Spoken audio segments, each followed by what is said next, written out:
नमस्कार मित्रों। सबसे पहले तो जय जिनेंद्र, जय हिंद, जय भारत। मित्रों, आज 15 अगस्त है 2025। तो आप सभी मित्रों को मैं बहुत बहुत शुभकामनाएं देता हूं। आज़ादी के इस पावन दिवस पर मैंने कुछ बातें आप लोगों से शेयर करना ज़रूरी समझा, तो एक छोटा सा लिस्ट मैंने बना के रखा हुआ है। कुछ बातें जो वैसे तो हम लोग जानते हैं, लेकिन मन का स्वभाव है भूल जाना। तो कभी कभी ऐसा होता है कि कुछ कुछ बातें, ज़रूरी बातें कभी कभी हम भूल जाते हैं। तो एक बात को मैं बहुत ही ज़्यादा मानता हूँ, और वो है कि स्टडी में रिपीटेशन। जब आप किसी चीज़ को दोहराना बंद कर देते हैं ना, ऐसा सोचते हैं कि ये तो मुझे पता है, चलो इसको बार बार याद करने की ज़रूरत नहीं है, और कुछ समय के लिए उसको छोड़ देते हैं। तो थोड़े समय तक तो आपको वो याद रहता है, लेकिन एक समय के अंतराल के बाद कुछ बातें मन भूलने लगता है, स्वाभाविक है। तो ऐसे ही कुछ बातें मैं लेकर आया हूँ, और आज विषय है हमारा तिरंगा, प्यारा तिरंगा, जिसमें कि 3 कलर होता है और बीच में अशोक चक्र होता है। सबसे ऊपर है केसरी कलर, जिसे अंग्रेजी में सैफरन कलर कहते हैं। फिर बीच में है वाइट, और सबसे नीचे कलर आता है वो है ग्रीन। एक बार मैंने एक वीडियो देखा था इंस्टाग्राम पर काफ़ी समय पहले। तो उसमें जो भाई साहब थे वो कार के ऊपर नहीं, वो बाइक के ऊपर शायद ऐसे तिरंगा लेके, भले ही वो खुशी से उत्साह मना रहे थे, उनका इरादा बहुत ही अच्छा था, लेकिन गलती से उन्होंने तिरंगा उल्टा रख दिया था। कुछ लोगों ने कहा था कि आपने गलती से तिरंगा उल्टा रखा हुआ है, जो उसका डंडा होता है उसमें गलती से उल्टा रखा था। वो शायद ऐसे, या फिर शायद उन्होंने पकड़ के रखा था, हो सकता है शायद पकड़ के रखा हो, ऐसा कुछ था। फिलहाल मुझे याद नहीं है, क्योंकि उसको शायद 7-8 साल हो गए लगभग। तो काफ़ी समय हो गया, इसलिए शायद मैं भूल गया हूँ, हो सकता है कि वो किस तरह से था। तो सबसे पहले तो इस बात का हमेशा ध्यान रखना चाहिए कि तिरंगा हमारे देश की शान है, भारत की जान है, जैसे कि भारत हमारी जान है।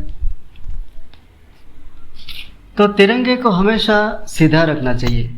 जैसे कि ये कलर है, 3 कलर, तो इसमें केसरी कलर जो है वो ऊपर आता है, बराबर। ये कलर बीच में सफ़ेद, और सबसे नीचे ये ग्रीन कलर आता है।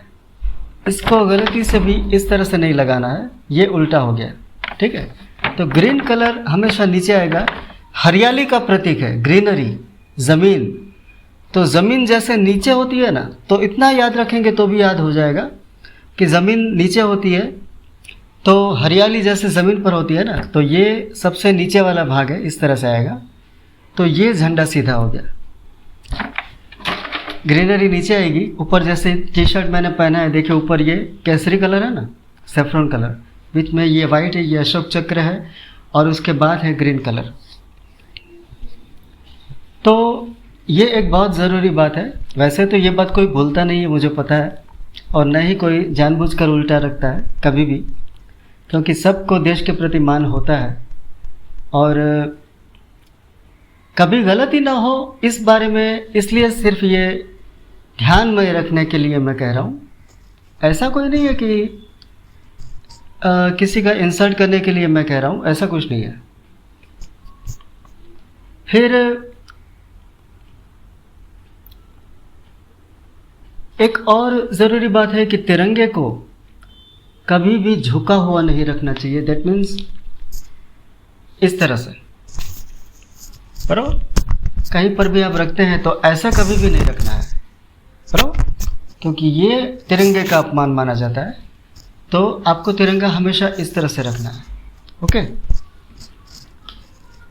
और साफ सुथरा संभाल कर रखिए जहाँ भी रखते हैं, कभी भी गलती से नीचे ना गिर जाए। घर में भी अगर रखते हैं तो, मैं तो काफ़ी सालों से मैंने घर में रखा हुआ है। इस पर मैंने पहले भी बहुत सारे वीडियोस बनाए हैं, इंस्टाग्राम पे होंगे शायद। तो उसकी एक जगह फिक्स रखिए कि वो सीधा ही रहे इस तरह से, और ऐसे ना रहे बराबर। उसको कभी भी झुका हुआ नहीं रखना है, क्योंकि भारत में इतने वीर सपूत पैदा हुए हैं जो कि कभी भी झुकते नहीं हैं, है ना। तो अगर आप इसको झुका हुआ रखते हैं तो ये मतलब हुआ कि हमारे देश को आपने सम्मान नहीं दिया और हमें किसी के आगे झुकना पड़ा, हारना पड़ा। इस तरह से कभी भी नहीं होगा, बराबर, क्योंकि हम सब बहुत ही ताकतवर हैं और अपने देश को कभी भी हम झुकने नहीं देंगे। तो हमारे तिरंगे को भी हम कभी भी झुकने नहीं देंगे, ठीक है। मैंने कुछ कविताएं भी लिखी हैं, आपको पहले भी मैं शायद शेयर तो कर चुका हूँ फेसबुक पर या इंस्टा पर, सब जगह पे। तो कोशिश करूँगा उनमें से कोई कविता आपको कभी सुनाऊँगा, उसका भी वीडियो बनाऊँगा।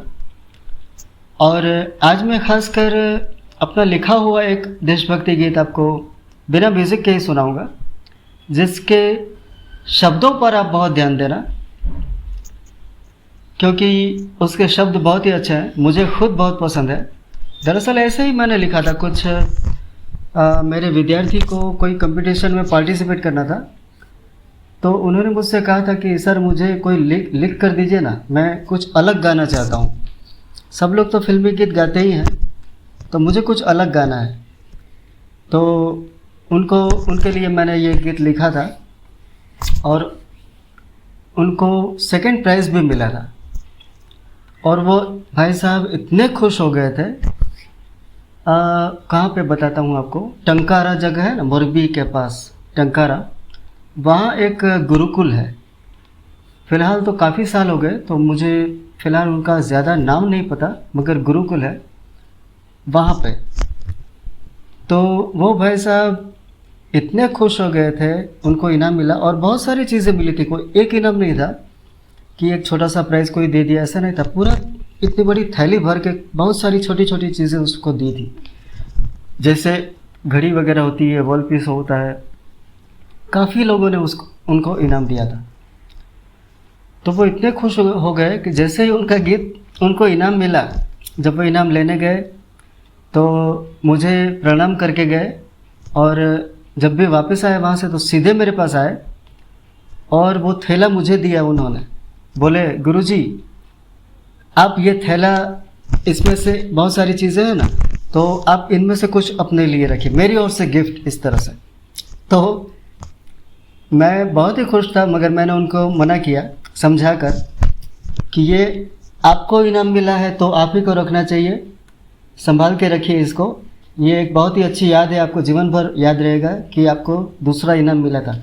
उन्होंने मुझसे ये भी कहा था कि मुझे ज़िंदगी में कभी भी कोई प्राइज़ मिलेगा मैंने कभी नहीं सोचा था। तो सबसे पहले मैंने एक बात तो बताई कि तिरंगे के 3 कलर हैं, saffron, white and green, Kesari, सफ़ेद और हरा। तो इन तीनों कलर का मतलब है, अर्थ है, ये कोई निरर्थक ऐसे ही 3 कलर तिरंगे में रख दिए हैं, ऐसा नहीं है। केसरी कलर जो है वो वीरता का प्रतीक है, साहस, बराबर।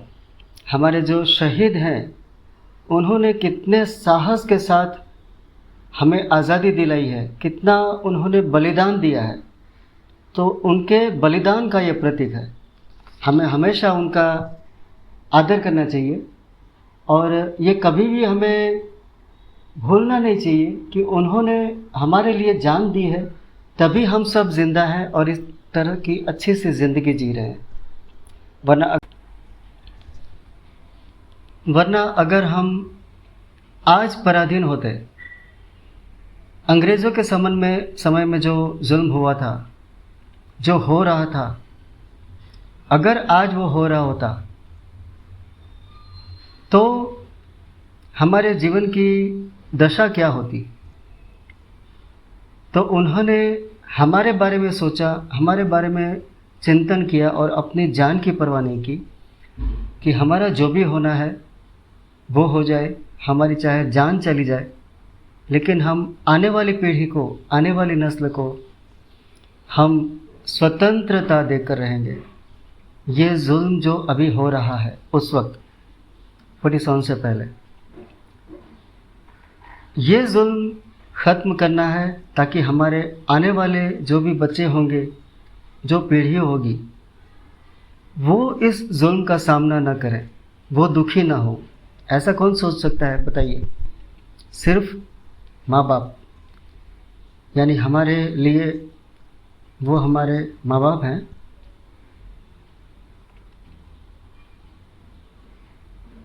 तो उनको याद करके ऐसे भी कई बार मेरी आंखों में आंसू आ जाते हैं। ये गीत जब मैंने कल रिकॉर्ड किया तो रिकॉर्ड करने से पहले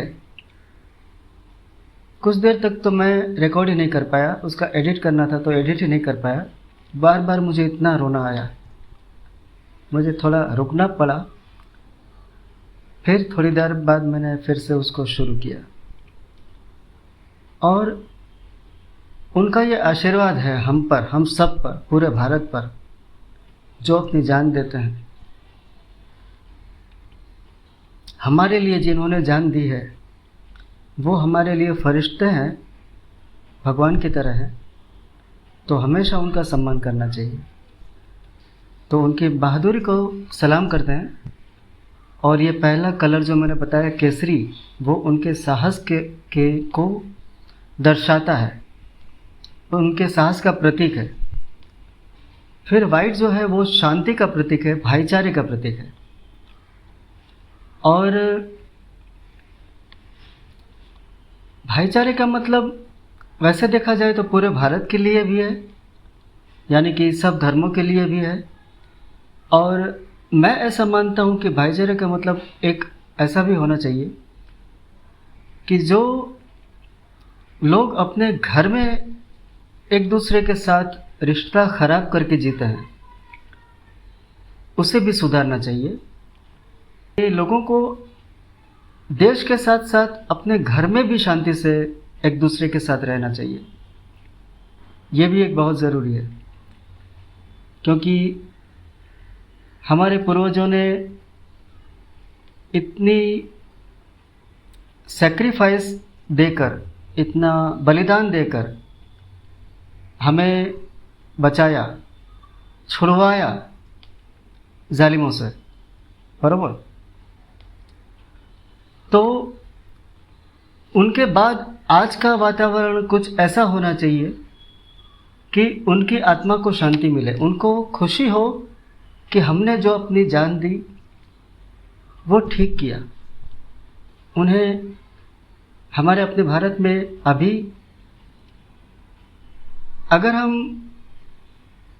एक खराब वातावरण रखते हैं देश में, तो उनकी आत्मा को दुख तो होगा ही कि हमने अपनी जान दी जिनकी खातिर, आज वो इस घटिया तरीके से जी रहे हैं।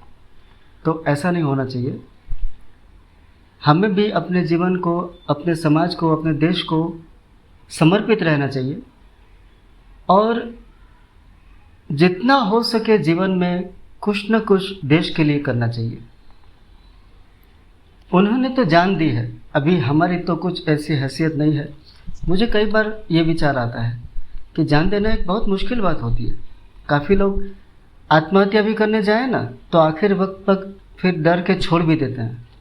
हालांकि मौत के बारे में जो इतने लापरवाह हो सकते हैं, ये एक माँ बाप ही कर सकते हैं, पर ये हर कोई नहीं कर सकता।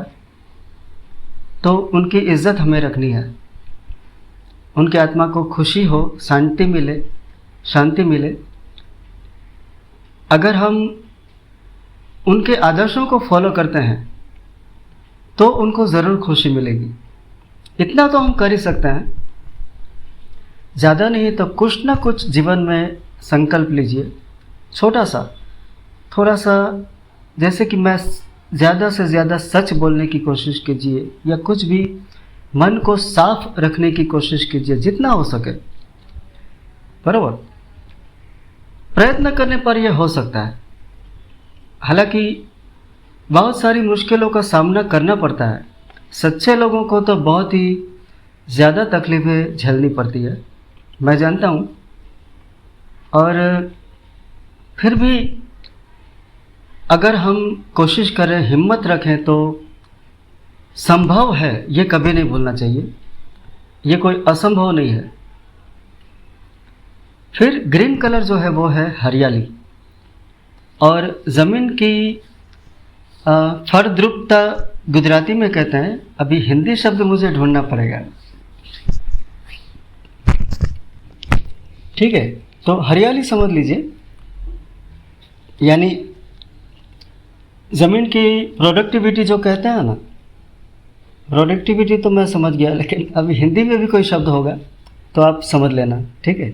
कुछ कुछ बातें भाषा में थोड़ा इधर उधर हो जाता है कभी कभी। कभी मैं कुछ गुजराती में याद करता हूँ, कभी हिंदी में, कभी शब्द याद करना पड़ता है कोई। और मैं कोशिश करता हूँ कि जहाँ तक हो सके भाषा को मैं ज़्यादा से ज़्यादा परफेक्ट बोलने की कोशिश करूँ। हालांकि कभी कभी जिसे स्लिप ऑफ टंग कहते हैं ना, ज़ुबान का फिसल जाना, तो हम कुछ बोलना चाहते हैं और कुछ शब्द निकल जाता है, तो ऐसा कुछ होते रहता है। लेकिन जब भी हमें पता चलता है कि यह शब्द मैंने गलत बोला है, फ़ौरन उसे उसके बाद फिर से बोलकर उसे सुधार लीजिए। ये एक आदत डाल लीजिए आदत। मैं खुद ऐसा करता हूँ कि अगर किसी स्पीच में कुछ गलत बोल दिया, मान लीजिए गलत बोला, तो गलत शब्द गलत है, उसको गलत बोला जाता है, तो मुझे तुरंत पता चलता है जैसे ही कि ये मैंने गलत बोला, जिसको कि मुझे गलत बोलना चाहिए था, तो मैं उसके बाद फिर से बोलता हूँ गलत, इस तरह से। तो पहला मैंने बताया स्ट्रेंथ और करेज, साहस का प्रतीक केसरी कलर।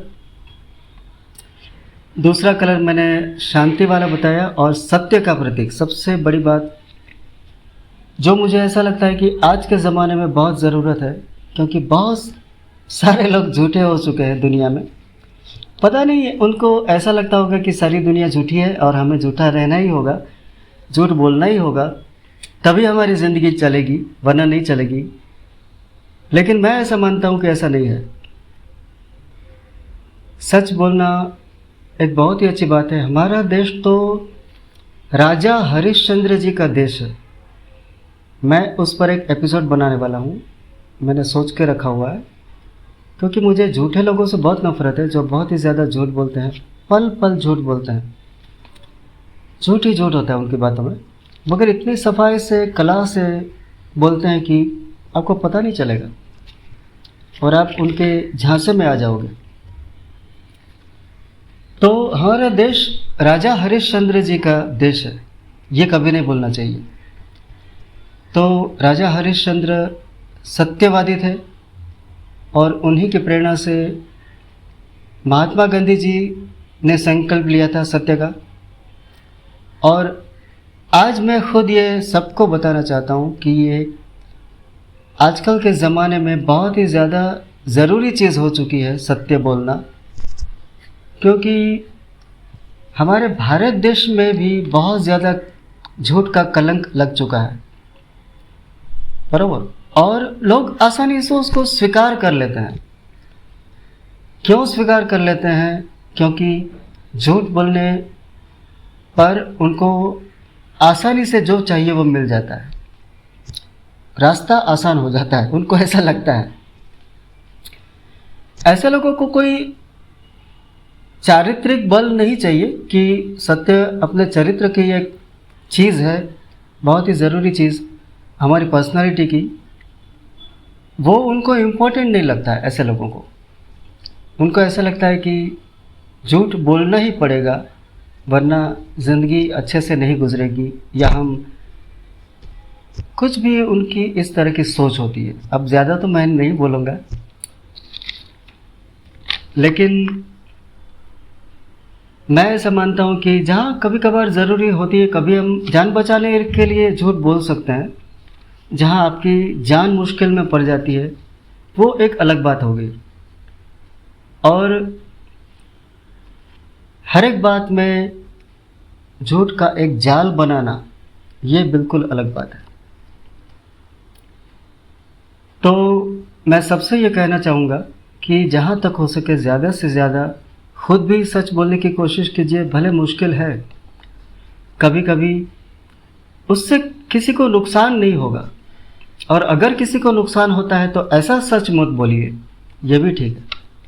अगर किसी की जान चली जाती है, किसी को कोई बहुत बड़ा नुकसान होता है, तो ऐसी जगह पे भले ही आप थोड़ा बहुत झूठ बोल के किसी की जान बचा लीजिए, ये ठीक है।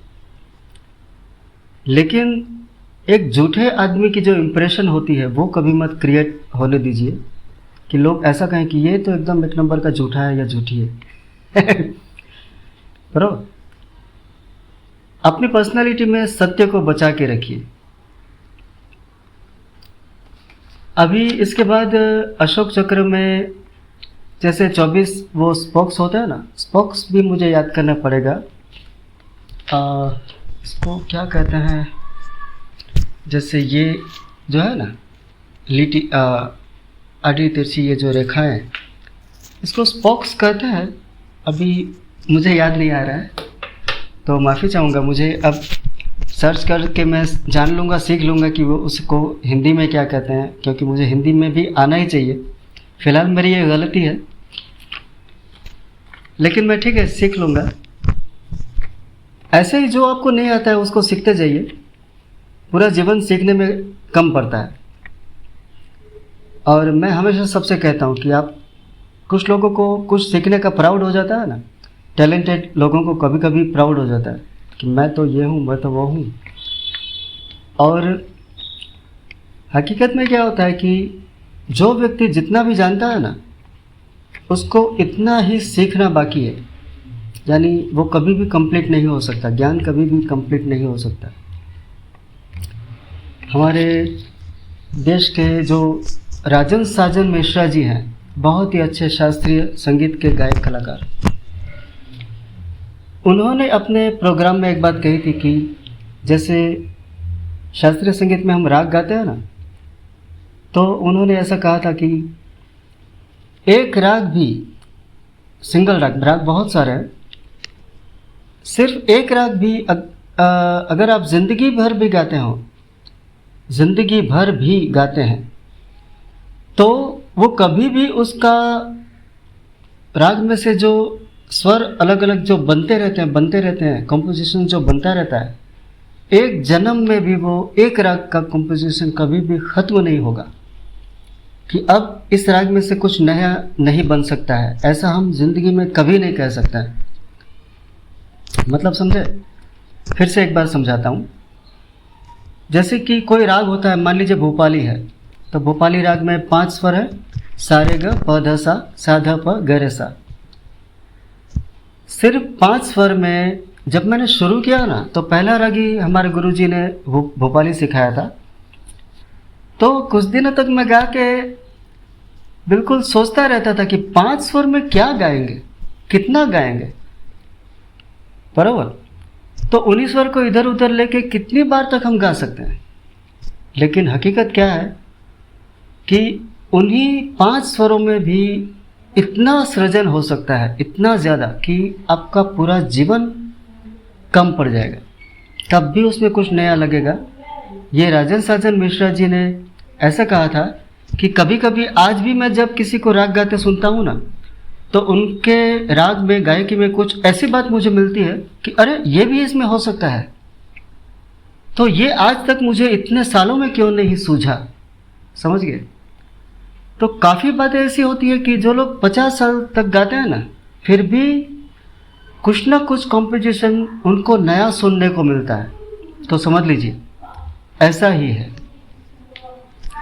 ज्ञान। जो मैंने ज्ञान के बारे में बताया वो ऐसा ही है। तो ज्ञान के बारे में कभी भी घमंड नहीं करना चाहिए। कि आपको बहुत ज़्यादा किसी के भी बारे में, सिर्फ ज्ञान की बात नहीं, पैसे भी हो या कोई भी अलग टैलेंट हो आपका, कि आपने कुछ बहुत बड़ी जीत हासिल कर ली हो। जैसे हर एक त्यौहार में हम मूर्ति को विसर्जित करते हैं ना, क्यों? क्योंकि वह पवित्र है, बराबर। और पवित्र चीज़ को इस तरह फेंका नहीं जाता इधर उधर, गंदे नालों में नहीं फेंकना चाहिए, कहीं गंदी जगह पर फेंकना नहीं चाहिए, क्योंकि उसकी रिस्पेक्ट करते हैं हम। तो जैसे हम भगवान की मूर्ति को विसर्जित करते हैं, तिरंगे को इस तरह से विसर्जित कीजिए, ठीक है। ऐसा नहीं कि 15 अगस्त को के बाद झंडे को कहीं भी पर भी फेंक दिया। उस पर रास्ते पर अगर आप फेंक देंगे तो उसके ऊपर से कितने लोग चलेंगे ना, तो ये तो हमारे देश का अपमान होता है ना।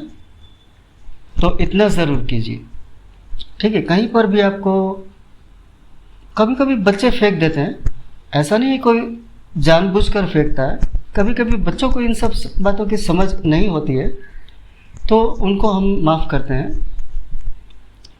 लेकिन अगर किसी बच्चे ने कहीं पर फेंक दिया है तिरंगा, तो उसे रिस्पेक्ट के साथ उठाकर उसे विसर्जित कीजिए किसी भी अच्छी जगह पर, ठीक है।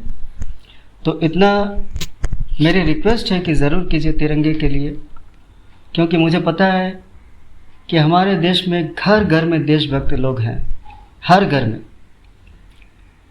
और देशभक्ति की कविता तो मैं बाद में सुनाऊंगा आपको, उसके लिए मैं एक अच्छा सा वीडियो बनाना चाहता हूँ, इसीलिए फ़िलहाल मैं वो एक गीत सुनाता हूँ आपको, जिस पर ये जो मैंने अभी बताया ना कि मेरे विद्यार्थी को दूसरा इनाम मिला था, तो वही मैं आपको सुनाता हूँ, जो कि फिल्मी गीत पर है। ज़्यादा समय नहीं था, तो एक ही दिन में मैंने ये लिखा और दूसरे ही दिन उसने परफॉर्म किया स्टेज पर। तो मैंने फिल्मी गीत पर इसको कंपोज किया है। मोहब्बतें फिल्म का एक गीत है, हमको हमी से चुरा लो, जो उस वक्त शायद वो फिल्म नहीं आई थी मोहब्बतें। तो उन्होंने मुझसे कहा कि सर ये गीत मुझे बहुत पसंद है, तो इस गीत पर ये कंपोजिशन कर दीजिए। तो मैंने उस हिसाब से कंपोज किया है इस गीत को। सा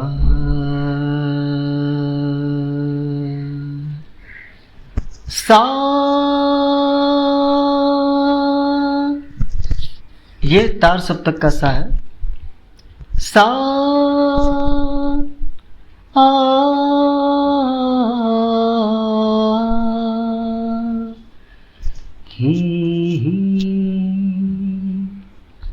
ये गीत जो है ना, मैंने संगीत के साथ भी गाकर भी मैंने अपने प्रोफाइल में YouTube पर रखा हुआ है। तो इस गीत को भी आप संगीत के साथ सुन सकते हैं, ठीक है।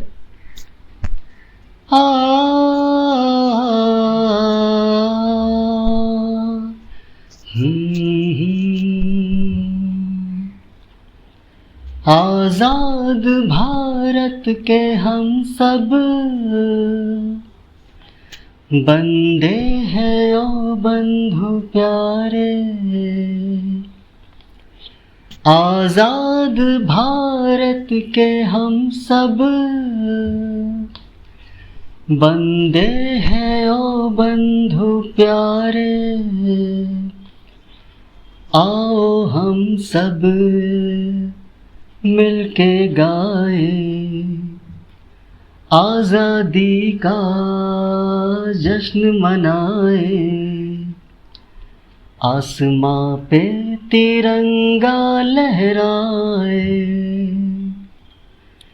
आज़ाद भारत के हम सब बंदे हैं ओ बंधु प्यारे, आ आ आ आ खून बहा कर हमने पाई है आजादी,